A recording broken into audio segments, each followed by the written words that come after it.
আসসালামু আলাইকুম গাইস, সবার কি অবস্থা? আশা করি সবাই ভালো আছেন। আমি আপনাদের দোয়ায় ভালো আছি। আপনাদের জন্য নতুন একটা ব্লগ নিয়ে আসছি রমনা পার্কে। সবাইকে দেখার জন্য অনুরোধ রইল। আর যারা এখনো আমাদের আইডিটি ফলো করেন, আইডিটি ফলো করে রাখুন। যারা ফলো করেন তাদেরকে অসংখ্য ধন্যবাদ। শহরের কোলাহল ছেড়ে চলে এসেছি রমনা পার্ক। ব্রিজ দিয়ে হাঁটছি, নিচে শান্ত পুকুর জল, হাওয়ার দুলছে গাছের ডালপালা, পাখির ডাক ভেসে আসছে দূর থেকে।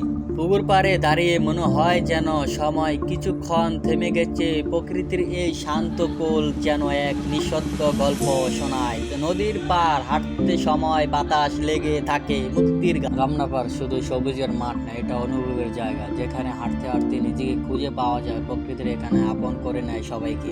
এই পার্কে প্রতিটি মুহূর্তে এক একটা গল্প। তুমি যদি মন থেকে খুলে দেখতে পারো, রমনা পার্কে তোমার হৃদয়ে ঠিকানা হয়ে উঠতে পারে। সবুজের ঢাকা রমনার কোলে হারিয়ে গেলাম প্রকৃতির রোলে। পুকুর, বীজ আর পাখির গান, এই মন চায় বারবার সেখানে যায় রমনা পার্কে। এরকম ভিডিও পেতে আমাদের আইডিটা এখনই ফলো করুন, লাইক কমেন্ট শেয়ার করুন। যারা করেছেন তাদেরকে অসংখ্য ধন্যবাদ।